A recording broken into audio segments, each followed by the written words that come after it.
Harper Wave and HarperAudio present The Anatomy of Anxiety, Understanding and Overcoming the Body's Fear Response by Vora, MD. Read by Eileen Stevens.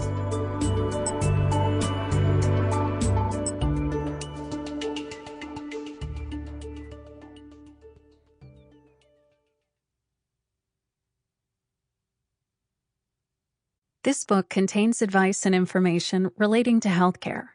It should be used to supplement rather than replace the advice of your doctor or another trained health professional. If you know or suspect you have a health problem, it is recommended that you seek your physician's advice before embarking on any medical program or treatment. All efforts have been made to assure the accuracy of the information contained in this book as of the date of publication. This publisher and the author disclaim liability for any medical outcomes that may occur as a result of applying the methods suggested in this book. All identifying information, including names and other details, has been changed to protect the privacy of individuals. Any similarity to actual individuals or families is coincidental. For my mom. Introduction. We are on the cusp of a significant shift in how we view and treat mental health. Over the last several decades, the emerging fields of functional and integrative medicine, nutritional psychiatry, and even psychedelic therapy have shone a light on new paths to better mental health. These disciplines have demonstrated that issues we'd once considered purely psychiatric in nature can be better understood as the result of a delicate, yet highly consequential interplay of body and mind. In my own work as a holistic psychiatrist, for instance, I examine the whole portrait of my patients' lives, from what they eat, to how they sleep, to the quality of their relationships, to where they find meaning, purpose, and refuge in their lives. In doing so, I have found that the anxiety that plagues so many of us is increasingly caused by the habits that are now intrinsic to our modern lives, such as chronic sleep deprivation, poor nutrition, and even doom scrolling on social media late into the night.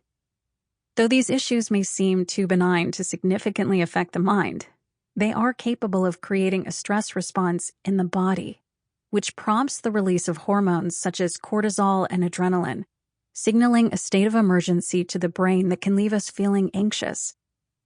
In other words, physical health is mental health, and anxiety, that hypervigilant feeling that escalates swiftly to a sense of catastrophe and doom, is as grounded in the body as it is in the mind.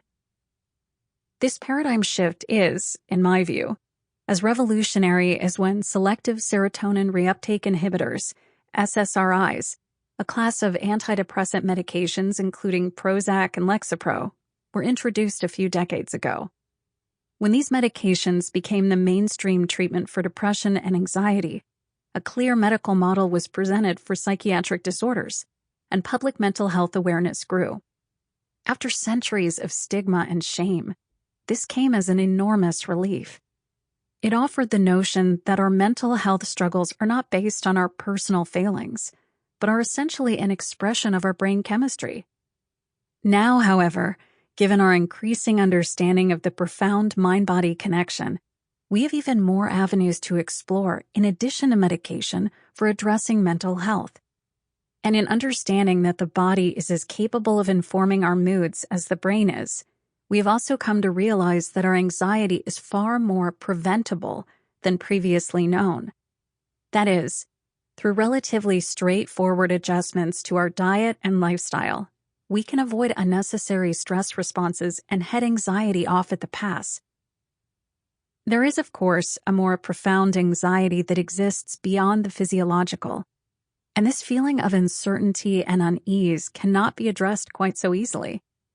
I've found, however, that once I've worked with my patients to eliminate the first layer of physical anxiety, the way is cleared for us to tap into this more penetrating distress.